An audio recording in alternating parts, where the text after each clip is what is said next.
In 1929, Wall Street broke, and the United States slid into the Great Depression. Over the next 3 years, stocks cratered by 89%. Unemployment hit 25%. Banks collapsed.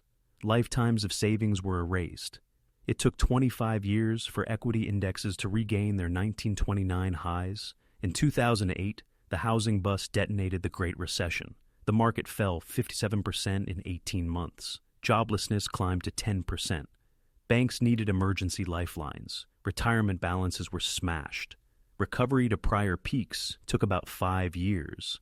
Yet, 2025 is not a rerun of either event. This time, stocks, bonds, and real estate are deflating together in what economic historians have labeled the everything bubble. When all three sink at once, there is no shelter. The better analogy is that we are standing in 1928 on the brink, only worse, because the post-1929 and post-2008 rescue tools are largely spent. The Federal Reserve cannot simply slash rates to zero. Policy rates are already low by historical standards. It cannot unleash unlimited money creation again. Doing that recently produced the most intense inflation in 40 years. Washington cannot rescue everyone. The national debt is about $36 trillion this time. Here is why leading indicators are flashing red. Why the likely break window runs from November 2025 through June 2026. And why the next downturn could erase more wealth than any prior collapse. This is not guesswork. It is arithmetic. What makes 2025 different is that we are not dealing with one bubble, but three, occurring simultaneously in a way not seen before. Begin with equities. The S&P 500 trades near a price-to-earnings multiple of 28, almost twice its long-run norm of 15 to 17. This degree of overvaluation has appeared only twice. In 1929, right before the Depression, and in 2000, right before the dot-com implosion that took 78% off the NASDAQ. In both episodes, the break followed within months. Concentration risk today makes the setup even more perilous than in 1929 or 2000. 7 names: Apple, Microsoft, Nvidia, Amazon, Alphabet, Google, Meta, and Tesla represent roughly 30% of the S&P 500's total value. If those 7 roll over, the whole index follows. This level of top heaviness evokes 1929, when a few industrial leaders propped up the averages before the fall. In 2000, tech excesses were significant, but occupied a smaller share of the overall market. Today's concentration is more extreme, more fragile, and more dangerous. Nvidia alone shows how far sentiment has run. The company trades at a price-to-earnings ratio above 65. Meaning investors pay $65 for each dollar of profit.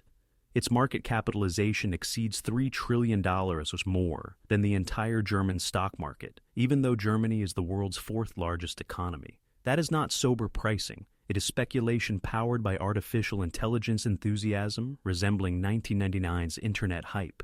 People were right that the web would reshape everything. They were disastrously wrong about short-term valuations. The same mismatch exists now with AI. Bubble 2 is real estate, and it is even more stretched than the 2008 housing mania that nearly destroyed global finance.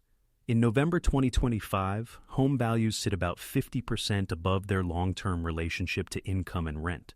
At the 2008 top, the overshoot was 35%. That makes the current housing distortion roughly 43% larger than the one that triggered the Great Recession. And residential property is only half the story. Commercial real estate is deteriorating in slow motion, likely to accelerate through 2025 and 2026. Office towers around the country are roughly 45% empty as remote work becomes a fixture. San Francisco's office vacancy sits near 35%. Many buildings were financed when borrowing costs were close to 3%. As loans mature, refinancing at 7 to 9% shatters the cash flow math. Assets are not worth enough to support interest costs that have effectively tripled. The result is defaults, bank losses, and cascading failures that rhyme with 2008's subprime collapse only. This time the stress sits in offices rather than tract housing. The third bubble, the one that makes 2025 without precedent, is in sovereign bonds. Treasuries are supposed to be the safe asset that rises when equities fall. In 1929, government bonds were stable even as stocks imploded. In 2008, Treasuries rallied on a flight to safety. In 2025, bonds are sliding alongside equities because federal borrowing has swamped investor demand. Total public debt is north of $36 trillion as around 125% of GDP. That debt ratio matches America's level at the end of World War II, but back then the U.S. was the only intact major economy. Today the U.S. competes with countries carrying less debt and stronger fiscal positions. Annual interest costs have surpassed $1.2 trillion. Now the single largest budget line, bigger than defense, bigger than Social Security.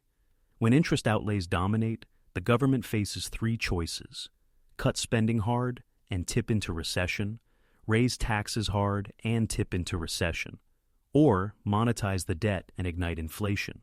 Every path leads to crisis.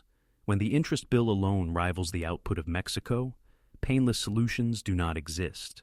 This is the everything bubble, equities priced at levels historically linked to crashes, housing more overvalued than in 2008, and bonds buckling under a sovereign debt load that cannot be serviced painlessly. The 1929 parallels are uncomfortably precise. Valuations then reached heights without precedent. The Dow's PE touched 33. In 2025, the S&P 500 sits near 28. In 1929, the public believed electrification, radio, and automobiles had created a new era in which old valuation rules no longer applied. In 2025, AI fills the same role, supposedly suspending financial gravity.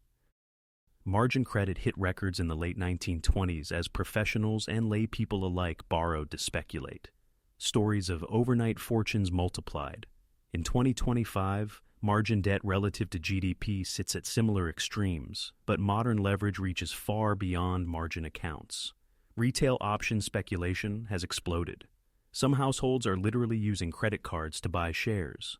Companies have borrowed heavily to repurchase stock at elevated prices. Leverage is embedded everywhere: derivatives, options, corporate balance sheets, in forms most people do not see. Inequality then was severe. The top 1% captured about 25% of income, leaving growth reliant on a narrow elite's spending. When that spending paused, the system stalled. In 2025, concentration is worse. The top 1% controls roughly 32% of wealth, and the top 10% accounts for about 70% of consumption. If affluent households pull back because portfolios drop, demand evaporates and the economy buckles. Here is where 2025 is worse than 1929. Back then, only about 10% of households owned stocks, so the initial break did not vaporize most people's savings. They suffered later via unemployment and deflation. In 2025, roughly 58% of households hold equities directly or through retirement plans like 401ks and IRAs. A market crash therefore destroys the nest eggs of more than half the country in real time. There is no buffer. The banking landscape differs too. In 1929, thousands of small, uninsured banks failed when depositors ran. Today, FDIC insurance nominally covers up to $250,000 per depositor, but the fund holds about $125 billion, while insuring roughly $10 trillion of deposits. If several large institutions fail at once, that backstop is inadequate. To make depositors whole, authorities would have to create money at scale, feeding inflation and damaging the currency. Either depositors lose to failure or they lose to inflation. It is a binary choice. The Fed's standing and the potency of its toolkit have also changed. In 1929, the central bank was relatively new, with untested playbooks and room to cut, though it reacted too slowly. In 2025, the Fed spent 15 years showing the limits of its power. Quantitative easing after 2008 helped inflate a massive asset boom. Holding rates near zero for too long laid the groundwork for the everything bubble. The forceful hikes of 2022, 2023 chased inflation while risking a hard landing. Credibility has eroded, and the tools themselves have lost bite. The measures that stabilized 2008 cannot be repeated with the same effect. The 2008 episode offers a nearer-term comparison. It began with subprime mortgages bundled into complex securities and sold worldwide. When prices stopped rising, refinancing shut off, defaults surged, and banks' leverage was exposed. mortgage-backed securities proved toxic. In 2025, subprime behavior exists across the credit spectrum, just under different names. Auto loans push to 84 months at high rates for weak borrowers. Credit card debt sits at records with APRs above 21%. Student loans total about $1,077 trillion, and many balances will never be fully repaid.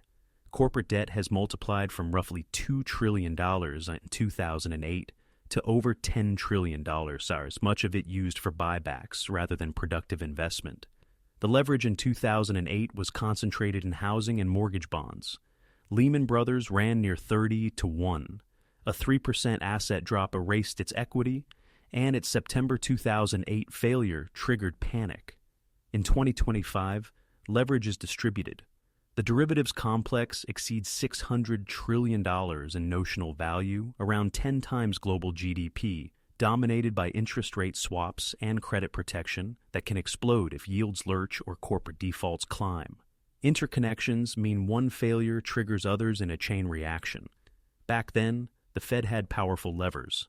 Policy rates started near 5.25%, leaving room to cut to zero and spur credit creation. Quantitative easing pumped trillions into treasuries and mortgage bonds, swelling the Fed's balance sheet from around $800 billion to $4 trillion by 2014. That intervention headed off collapse but inflated the conditions we face now. In 2025, policy space is cramped. Rates are already low relative to long-term history. Slashing them risks reigniting the very inflation that required painful hikes to subdue. Holding firm invites a depression-style downturn. QE is similarly constrained. After multiple rounds, the balance sheet still stands above $7 trillion. Printing more is possible, but the public now understands the inflationary cost. 2021, 2023 proved you cannot conjure unlimited money without eroding purchasing power. The Fed is boxed in, print and debase, or refrain and risk deflationary collapse. The 2008 playbook is spent. The government's capacity to rescue is also depleted. In 2008, debt was near 67% of GDP, leaving room to borrow for bailouts. TARP authorized $700 billion. Combined programs approached $2 trillion. It was politically painful but financially feasible. In 2025, federal debt is around 125% of GDPs with trillion-dollar deficits as far as forecasts run. Attempting another multi-trillion rescue would likely provoke a bond market backlash, push yields higher, and make debt service even less sustainable. The backstop that worked in 2008 is not available at the same scale. Globally, 2025 is harsher. In 2008, China was expanding rapidly, helping to pull the world out with stimulus and commodity demand. Europe, though bruised, was not stuck in the same fiscal trap and coordinated via the G20. Today, China faces a property bust, local government debts above $13 trillion, and a shrinking population. Europe contends with energy strains, demographic decline, and political fragmentation.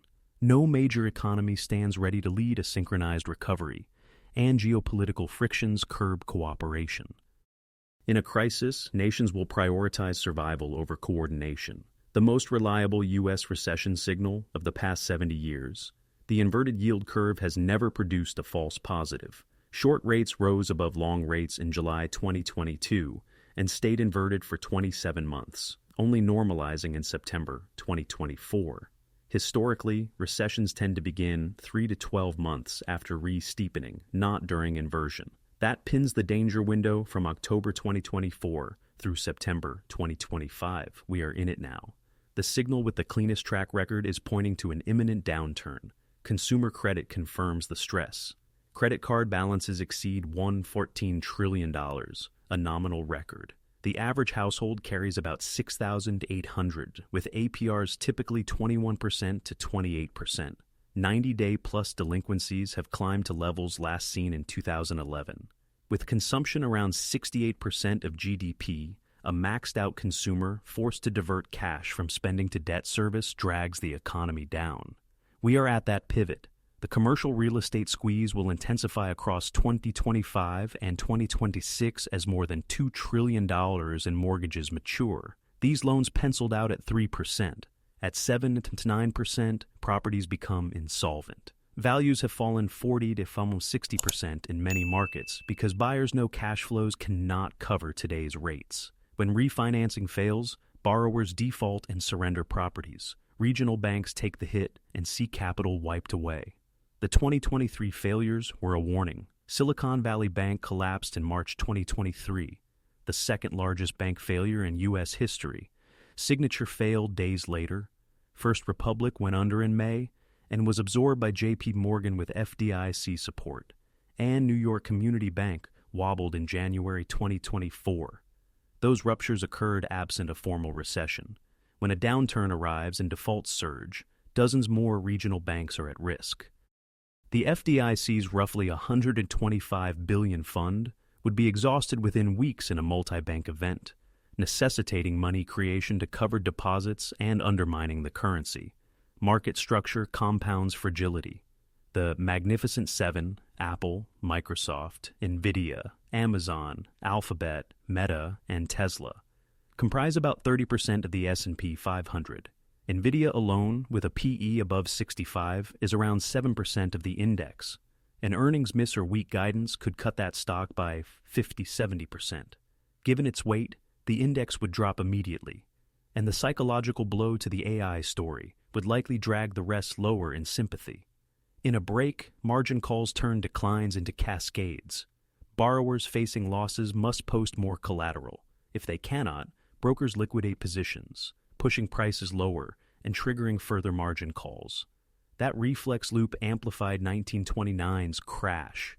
In 2025, margin as a share of market value is comparably elevated. Layer on top rules-based institutional risk systems that force selling once drawdowns breach set thresholds, and the first month of a crisis can easily see a 30 to 40% equity drawdown driven by retail panic, forced deleveraging, and model-based selling. From there, stress jumps to bonds as investors reach for safety. But in 2025, treasuries are no haven because Washington must sell massive volumes to fund deficits and refinance maturities. If a flight to quality collides with heavy new issuance, yields can spike anyway. That sets up a doom loop. Higher rates lift the government's interest bill, which requires more borrowing, which demands selling even more bonds, which pushes yields higher still. Countries trapped in such loops typically end in outright default or in inflation that hollows out the currency. The housing market then seizes up as buyers retreat and sellers resist lower prices. Listings sit for months without serious bids. Owners who must sell because of a move, liquidity needs, or hardship start cutting. Those markdowns set new comparable sales that drag valuations down across neighborhoods. Within 6 months, nationwide prices can fall 20-30% from the peak. Within a year, 40-50% declines are plausible in overheated metros like Austin, Phoenix, Boise, and parts of California and Florida. Anyone who purchased during the past 3 years risks negative equity, with mortgage balances exceeding home values. Commercial property defaults accelerate as owners accept they cannot refinance maturing loans. Payments stop. Keys go back to lenders. The bank, often a regional institution, ends up holding collateral worth 40-60% less than the outstanding debt. Those are realized losses. Capital gets wiped. Banks are required to meet minimum capital ratios, and when losses push them under regulatory thresholds, supervisors close them. Between 2008 and 2012, 465 banks failed. In the coming break, the tally could match or exceed that number in a tighter window, concentrated among regionals. Bank failures trigger classic panic, spreading even to lenders that are sound on paper. Seeing headlines, depositors pull funds from institutions they perceive as vulnerable. That is a run. Even healthy banks lack enough cash to pay everyone at once, because deposits are lent out or invested. To raise liquidity, banks sell securities into weak markets at depressed prices, locking in losses that can turn a solvent institution insolvent. The FDIC intervenes to protect deposits, but its roughly $125 billion fund is inadequate for several large failures. To cover shortfalls, the government must create money fueling inflation and undermining the currency's value. Employment deteriorates as revenues slide and companies slash costs. Overextended tech firms trim 10-20% of headcount. Financial firms exposed to market turbulence downsize. Consumer-facing businesses, facing households that can't spend, close locations and lay off staff. Within 3 months of the break, unemployment can jump from 4% to 7-8%. Within 6 months, 10% is plausible. Within a year, 12-15% becomes likely as knock-on effects propagate. The Federal Reserve confronts an impossible trade-off. It can cut rates and restart quantitative easing to support markets. But that risks reigniting inflation that people still remember from 2021-2023, when purchasing power was gutted. If it opens the floodgates and prints trillions again, the dollar slides and price pressures return with greater force. If it refrains, the downturn deepens toward depression. There is no easy middle course. The same tools that worked in 2008 no longer function in 2025 because they have been overused, and everyone now anticipates their side effects. For ordinary savers with 401ks and IRAs, a 60-70% drawdown is not an abstract number, it is life-changing. Someone who spent 3 decades accumulating $600,000 could watch it shrink to $200,000 or less. That is not a routine correction. It destroys retirement plans. Many will have to work an extra decade or more, assuming they can keep jobs during the recession. For people already retired and depending on portfolio withdrawals, the picture is worse. They are forced sellers at the bottom just to cover bills, locking in losses they cannot recover. The psychological shock will be severe. In 2008, balances fell, but we're back near even roughly 5.5 years later for those who held on. In the coming collapse, the road back could be far longer if there is a full recovery at all. Japan's stock market broke in 1990 and did not regain those highs until 2024, 34 years. An entire generation of Japanese investors never recovered their lost wealth. If the U.S. break is deep enough and the healing slow enough, something similar can happen. Housing wealth destruction traps millions. Owners who bought recently cannot sell without realizing losses. Many owe more than their homes are worth. Labor market entry becomes punishing for young people. Graduates in 2026 and 2027 will find hiring freezes at entry level. The jobs that do exist attract hundreds of applicants. Entire cohorts start careers 5 to 10 years behind, depressing lifetime earnings. Studies of those who graduated into the 2008 downturn already showed persistent income penalties.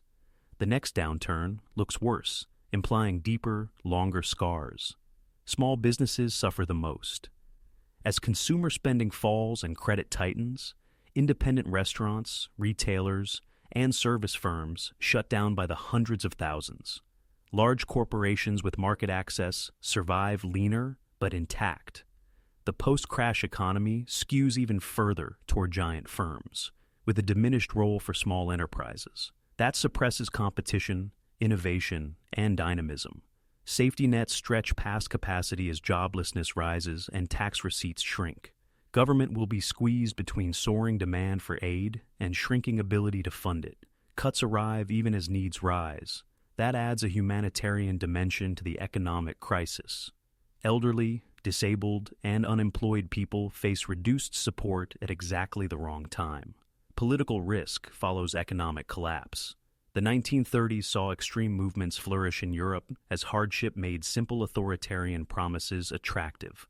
Weimar Germany's currency breakdown helped set the stage for catastrophe. The U.S. is not immune to politics under stress. When people lose everything, they look for someone to blame and for radical cures. The 2025 break will reshape American politics in unpredictable but likely destabilizing ways. So why is 2025 worse than 1929 and 2008 combined? Because it fuses 1929-style equity excess, 2008-style debt and housing fragility, and a sovereign debt overhang that neither prior crisis faced, 3 crises at once. In 1929, stocks crashed, but only about 10% of households were directly exposed. In 2008, housing crashed, but Washington had borrowing capacity, and the Fed could print without immediately igniting 1970s-style inflation. In 2025, everything falls together, and the usual toolkit is exhausted. The Fed cannot simply drive rates to zero because inflation remains elevated. It cannot print without consequences because the last round triggered the worst price surge in 40 years. The government cannot rescue everyone with debt already near $36 trillion. The 12 warning signs outlined here, from the inverted curve to the cash hoarding by the most disciplined investors, are not conjecture. They are observable facts. The yield curve signal that has never been wrong indicates a recession within months. Regional banks are wobbling. Commercial real estate is cracking. Consumer debt sits at records with rising delinquencies. Unemployment is drifting higher. Insider selling resembles pre-crash periods. All lights are red at once. The timeline is also visible. The curve normalized in September 2024, and historically downturns arrive 3 to 12 months later. That places the danger window squarely within December 2025 through September 2026. At the same time, commercial mortgage maturities peak in 2025 and 2026. Credit card defaults are already accelerating. The trigger could be anything: an earnings miss at a dominant tech name, a large regional bank failure, a geopolitical flare-up, or a debt ceiling stalemate.